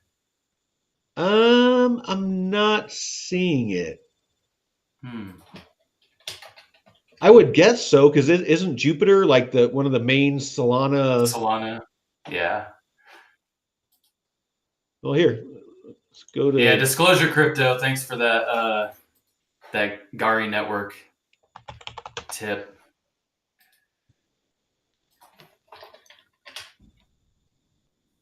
Yeah, it's on Jupiter. Yep. Yeah. Okay. Cool. Well, here you go. You go ahead and show it. I was gonna bring it up, but Yeah, you can just find it okay. in Gary. Is that it? Gary Soul. Yeah, this is Okay. the one. All right. Let's see. Yeah, if there's AI in there, man, you're gonna have a nice K-Jam. pump. K-Jam. I don't like the name Gary anywhere in crypto. That's valid. That's valid. Gary. It's Yeah, we'll pronounce it Gary. We'll pronounce it with a little slang. Yeah, no more Gary, man. Okay. But yeah, no, it's I know that we got away from mining a little bit, but I know there's a lot of stuff that we were wanting to talk about, and there's definitely some opportunities right now, and you really got to cast a wide net, knowledge wise, to keep Mhm. up with the crypto technology and how it's evolving with AI and gaming and just all these tens of thousands of projects and meme coins and DeFi, and it's like what the fuck. So yeah, it's like you really got to keep up with this stuff, and so it's a journey. Um, you Yeah. know, everybody in the chat seems like they're pretty savvy. So I'll say this for anybody that might watch this when we're not live, but do your own research. Whenever you get into higher risk plays, use until you learn what you're doing. Use smaller amounts of money, like Mhm. we were talking about before. When you're learning to move money, between hot wallets and exchanges and cold storage and all those different things, always send a test amount first. Send a couple of bucks, double and triple check, the last characters of the address. Send a couple hundred, or a couple bucks. Make sure it gets there. Once you verify it got there, then send the full amount. Things like that. You Mm. really need to be careful. um, do not ever. I don't care if it's somebody that's claiming they're your brother and they know everything about you. Do not send anybody money. Nobody's going to double your money and send it back to you. Um, Yeah. my cousin, I'm only saying it because he doesn't mind, but he somebody took his sheep. Some guy in some other country or girl. Um, got him to send a bunch of sheep. And they're like, yeah, send us your sheep. We'll double it and we'll send it back to you. He sent it and he called me and was like, dude, I just found this great deal. If you send your sheep, they'll double it and send it back to you. And I'm like, please tell me you didn't do it. And he's like, yep, I just sent it. I'm like, well, there goes that It's money. gone. But it's Oh. those are some hard lessons. When you're Yeah. trying to learn crypto and you're taken advantage of like that. So be very careful. A lot of influencers and stuff will tell you, not your keys, not your crypto, cold storage, cold storage, cold storage. Mhm. When the market starts to go bearish, you want to know how to move your money. Do not wait until there's that anxiety and that panic and you're trying to get off exchanges and you're making mistakes. Learn now and get all of that set up now. Get your exit plan. How are you going to exit these markets? Yeah. Once as you're making profits, be laddering out. Have it written down even so that you can hold yourself to it, because when these markets start to pump and everyone is like everything's going to the moon, you get that euphoria. You're You know, high, man. You're yeah, high. it's you get those those endorphins going and the adrenaline going, and you Mhm. next thing you wake up and maybe you had a couple hundred grand and you wake up and all of a sudden you got, if you're lucky, what you started with. Yeah. So be peeling off profits if you get into DeFi like we were talking about earlier. As we get towards the twilight of this bull market, even starting next year, those daily earnings that you're getting, peel those off. Put them in stable coins, put them in a cold storage wallet. Just start putting that Mhm. little nest egg aside, because if the market can tank at any time, it could tank tomorrow. The bull market could be over tomorrow. It's there's no guarantee.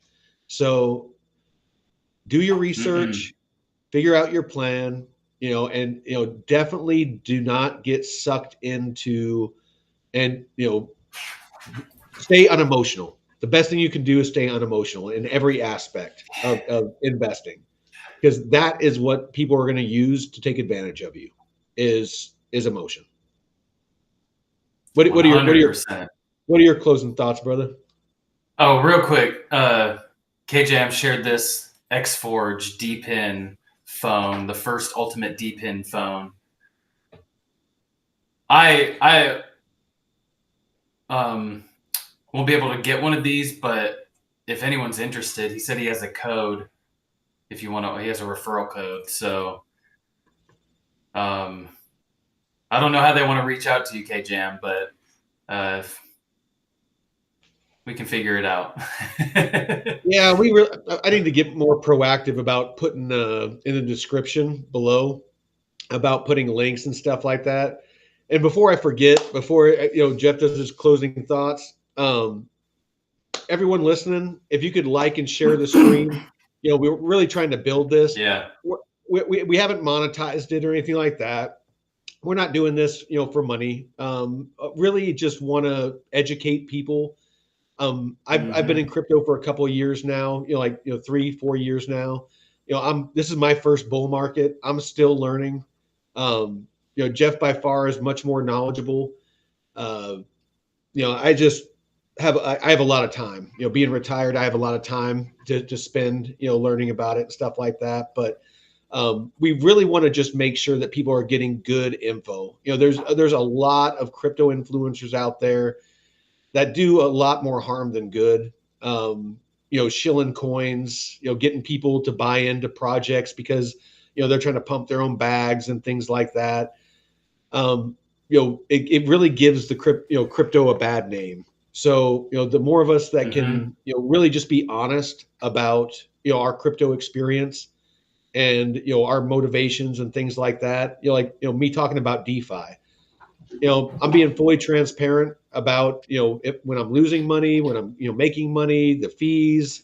Like I said, I made a mistake.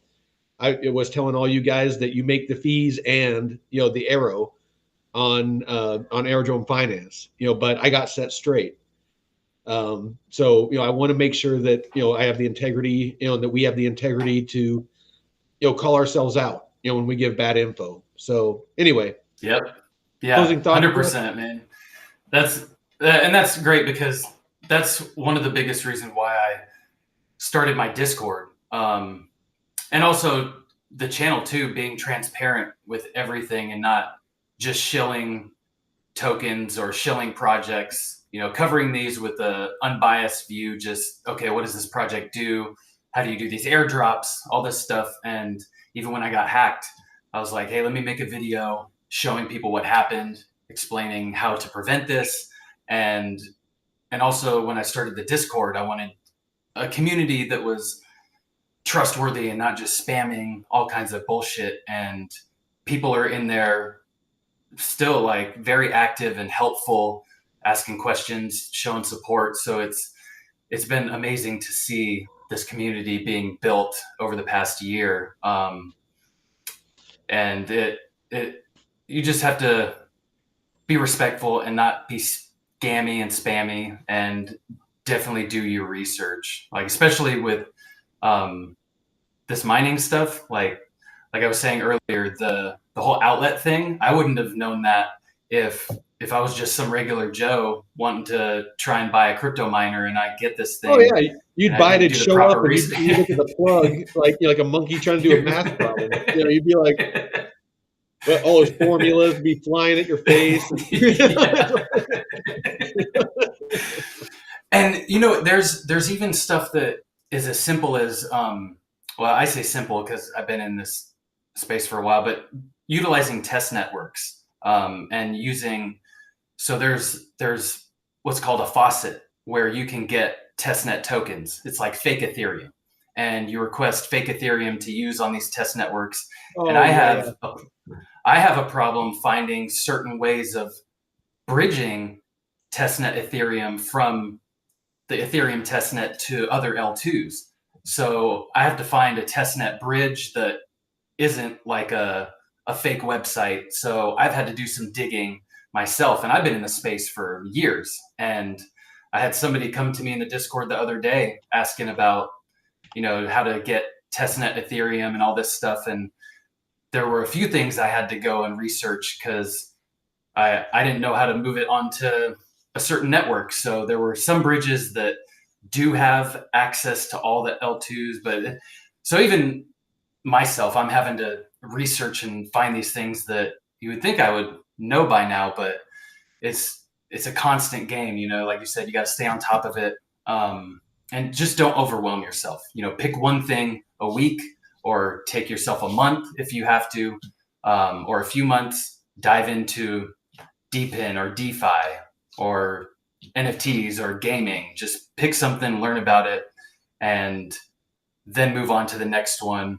But it's really about just making sure that you don't overwhelm yourself and get frustrated too, because a lot of people leave because they don't understand how crypto works and how to get into the space. And so I've also tried to help demystify that too, showing people how to set up their exchange wallets and transfer from exchanges to their hot wallet. So if you were to give, say, one piece of advice, gun to your head, final words, what do you what would be your one piece of advice that you would give somebody?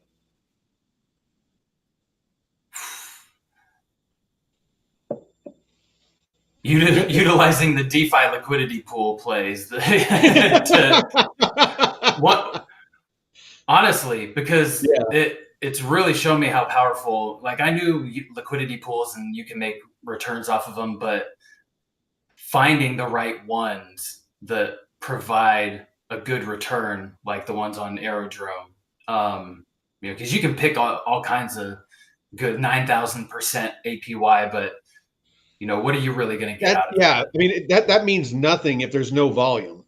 It's like there and I did a video on using Aerodrome and stuff. If anybody wants to go check that out, that it explains a lot of these nuances. But yeah, I'll show you on DeFi Llama. I mean, I'll kind of show you base and Aerodrome. So this is the total value locked. So you can see, it's been skyrocketing. I mean, it's up to almost, $1.75 billion that is on Aerodrome now. And if you look at the token price, it's nowhere near, nowhere near the TVL. So I mean, there is still a lot of upside. And then there's the market cap. So the red is the TVL, the green is the market cap, and the purple is the token price. So basically, usually, not always, but a good rule of thumb, if you're looking for to get a deal on a token or a project, is the TVL is basically, think of it as the total value that's locked on the protocol. So, that's like in a regular traditional business, it would be the valuation of the business. The market cap is what the market recognizes as the value, based off of the amount of tokens that are on the market and the value of the token. That's basically the formula used to come up with market cap. So you can look at the token price and you can see that there's quite the gap between those, and so that would hint that there's a lot more upside to the Aerodrome token based off of that. I mean, did I get that right? Did that make sense? Yeah. All right. I mean, because total value lock's important. That shows that there's a lot of people who value this protocol, and there's a lot of value locked up. So, and you see that with some of the networks that have like their big airdrops, like Scroll Network last year. They had a bunch of liquidity that just left the network right after the airdrop. So, yeah. But you see, it's a steady, now that we're getting really into the bull run. I mean, that's a hell of an increase since September. Yeah. No, so Shit. back in September there was like just over 500,000.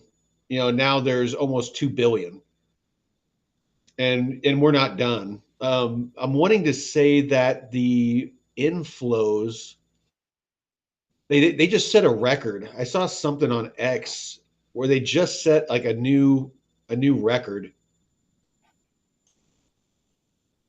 Yeah, look at volume.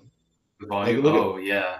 look at what volume has done. I mean, it went like in May, it went from 45 million to where it's doing $1 billion a day, like $1.16 billion of volume in a day. Oh my god. I mean, it's just insane what they're doing. Yeah, look at that.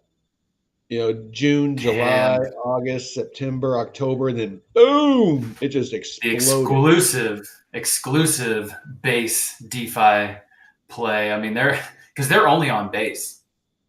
Yeah, yeah. It's this is the base network. I'm telling you, I'm out of all the chains that are out there, or all the projects that are out there, like Base is probably the one that I'm the most bullish on, just because Mm, of who's involved with it. Coinbase, BlackRock, they're yeah. both huge players. A lot of the VCs, and just a lot of the big money. You Yeah. want to crack the code on how to make money, figure out how to watch what big money is doing, and that's why blockchain is so great, is the transparency. But look at what big money is doing and copy what they do. Yeah. That is the biggest hack, investing hack that I can give you, is find what big money is doing. BlackRock, Fidelity, Coinbase, politicians, people like Nancy Pelosi. Look at what she's buying and selling. It's like, because they Yeah. got the insider info. That's probably the biggest hack that I can come up with. But Yeah. all right, Base, and then I would say Optimism, because Optimism has like they they have a huge development team where other chains are building on their super chain.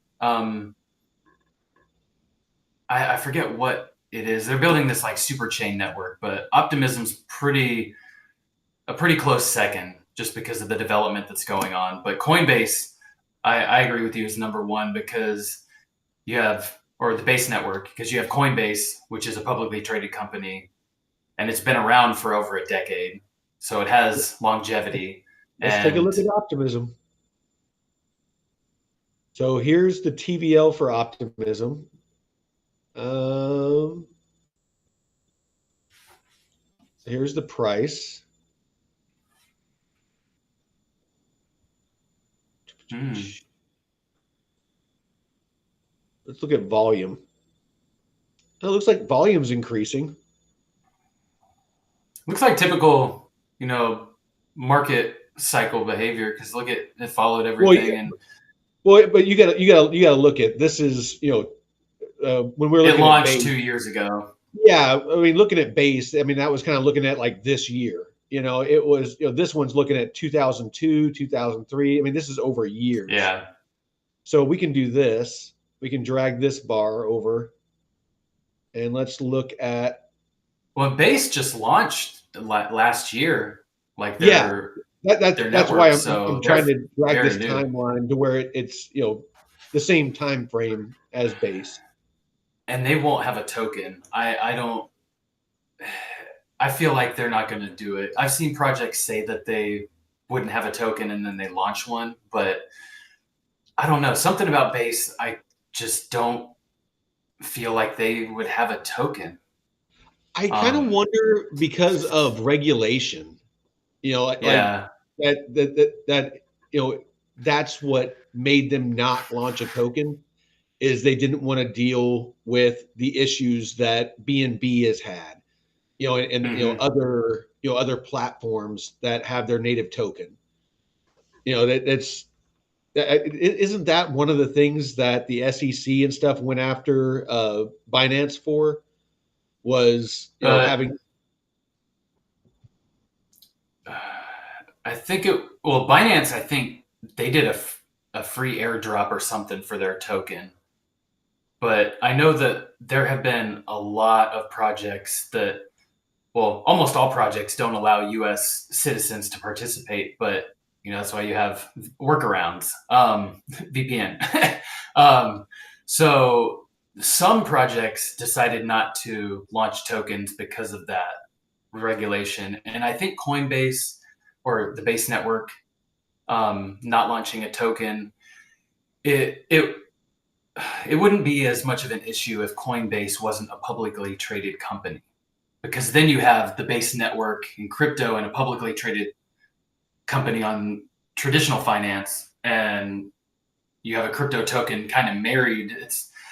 It might be a little sticky for them, so they might decide, hey, we're not going to do a token. We already have stock that you can buy, so why not do that? But I don't know. Like I said before, many projects have said we're not launching a token, and then months later, a year later, oh hey, we're launching a token. So, but just be active on the Base network. I mean, fees are cheap, easy to move stuff around, and the DeFi is, like you said, killer. Here you go, KJAM, SoFi. Oh shit, SoFi. So yeah, no, actually, KJAM, there's some other banks that are out there that actually give over 5%. Even Coinbase gives, especially with Coinbase One, it was like 5.6% at one point.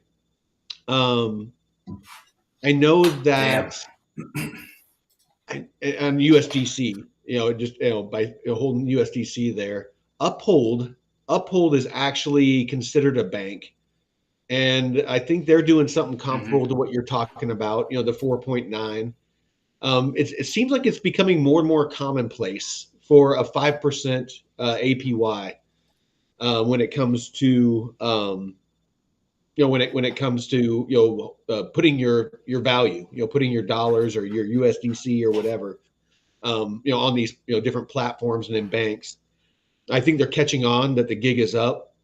The days where you threw all your money in there and they loaned it out and they made all the yield and stuff like that. I think that that age is over.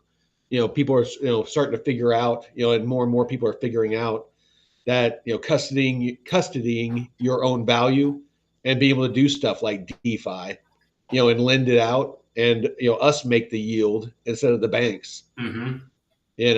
That's the power of crypto. Is Yeah. it takes they can't I don't know if any of you have ever gone to the bank and asked for like 10 or 20 grand nowadays, but they have a bunch of questions. Why do you need it? And the last time I was in there when I was flipping classic cars and they asked me that, I'm like, none of your business. It's my money. And they're like, well, we have to ask. It's like, well, I don't have to answer. It's like it doesn't matter. If I want to go get hookers and blow, I'll go get hookers and blow. It's like, I'm not gonna. I've seen a lot of people on X posting their videos about that. They're going around to different banks asking or trying to withdraw even over like 2,000 or 3,000. And what do you need it for? What's this and that? And that should scare you right there. Like, why do you need to know where my money is being utilized? And it's none of your damn business. No, it really isn't. I give it to you. You hold it, safe for me, and then I use it. No question. Don't. And look at Greece. Look at Greece. When they had their banking, crash, and everybody was rushing to the bank trying to get their money out to convert it into other, another currency, to flight to safety. That's basically what they were doing. And the banks shut it down. They were like, nope, you can't. The government told them you can't take money out. Shut down the banks. So I don't know. The guy who edits my videos and stuff, he lives in Greece, and he's like, man, it's so corrupt with the banking system and shit. So, it's everywhere has their pros and cons, but which place is America's the best out of the worst? Yeah, by far. But real quick, so let me just share KJAM's Twitter, because he said that he's got. If you want to hit him up for the crypto mining, Phone. the crypto mining stuff. Yeah. What is it not sharing? I just want Yeah, to share his page. I was Oh, trying to share and it wasn't letting me share my screen anymore. Maybe we went over time or something because we have been on for like 2 hours. oh shit. Yeah. Well, KJam's K_jam24 on Twitter. If you guys want the code, and I think he put his handle in the chat too. So if you want one of those phones, I actually might have to hit him up. Yeah. Kind of in a pickle because I don't get paid for Christmas or New Year's, so I got to make sure that my I budget well, especially with the Christmas gifts. But if it comes with a fat airdrop like the Solana phones, that would be wonderful. Oh.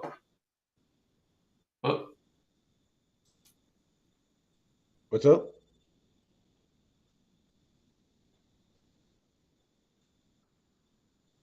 Oh, well, did we lose him or did we lose me? I think I think I crashed. Something. Are you there?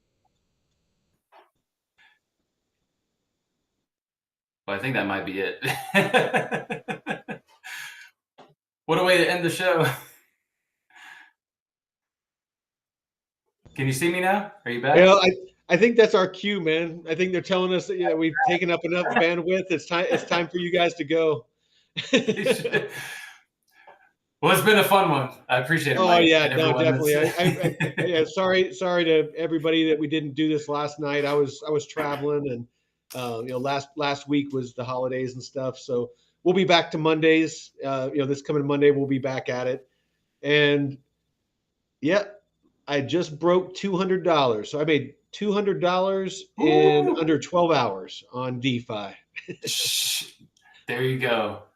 Yeah, So, we got to do an update to soon to get the best information, the compounding. well, I want to especially. hear about your experience so far because it's like I'm really excited that that you've jumped into it. Maybe I'll see if I can get Taylor on too because my brother he just started doing it as well. So it'd be nice to hear everyone's viewpoints on it. Yeah. Let's do that focus on Monday if he can join. If you All want right, to just do yeah, a DeFi. I'll see if he's available. Yeah. If not, we'll find a good time to do it. But All right. need to get some dinner. Yeah, I need to eat, man. I'm starving. But yeah, we'll either do a DeFi update on Monday or we'll do something else, and maybe like on another day we'll do a DeFi update.